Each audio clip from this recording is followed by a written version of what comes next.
सुतीक्ष्ण नाम के राजा थे जो भगवान शिव के परम भक्त थे। अगस्त्य महामुनि के ये शिष्य रहे। अगस्त्य महामुनि ने उनको भगवान शिव की उपासना का पंचाक्षर मंत्र दिया था। बहुत संपन्न राजा, पैसे वाले राजा, पर भगवान शिव की पूजा को कभी नहीं छोड़ते थे। एक बार ऐसा हुआ, इस राजा के ऊपर कुंभकर्ण के पुत्र भीम ने आक्रमण कर दिया। जब भीम ने आक्रमण भयंकर किया, राजा ने बहुत युद्ध किया, युद्ध भूमि में लड़ता रहता था, पर जब शिव की पूजा का समय आता था तो आधा युद्ध रोक कर भगवान शिव की पूजा करते थे, फिर जाते थे। ऐसा करते करते 2 दिन 3 दिन तो चला, परंतु धीरे धीरे उनके सैनिक मरने लगे। सबने कहा राजा युद्ध ही करना चाहिए, पूजा छोड़िए और युद्ध करिए। राजा ने कहा कुछ भी हो जाए पर मैं पूजा तो नहीं छोड़ सकता।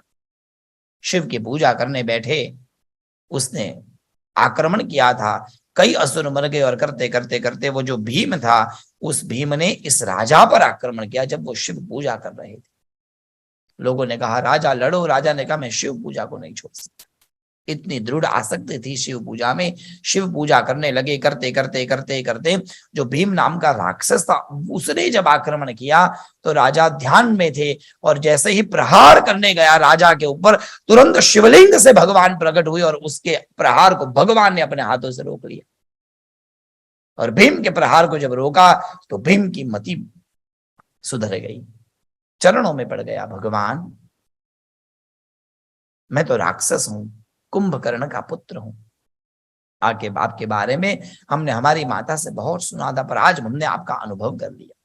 अपने भक्त को बचाने के लिए भगवान जरूर आते हैं, ये मुझे अंदर से दृढ़ हो गया। चरणों में गिर गया भीम, और अभी भीम भगवान के चरणों में गिर गया, तब तक तो वो माला ही कर रहे थे। बोलो जय श्री कृष्ण। 108 में से आधी माला खत्म हुई।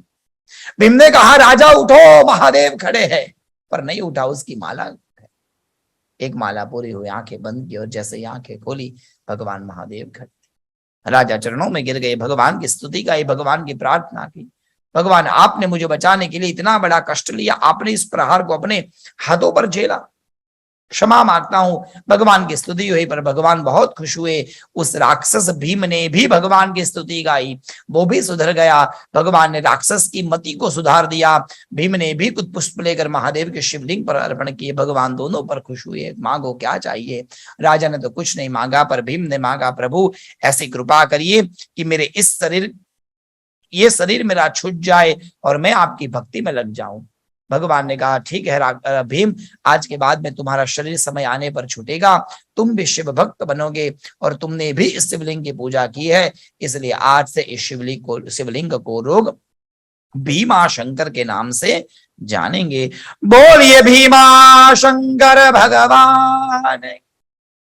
भीमा शंकर भगवान के दर्शन करने से व्यक्ति की मति सुधरती है, राक्षसी बुद्धि जो होती है वो दूर हो जाती है, और मति शांत होती है, बुद्धि शांत होती है।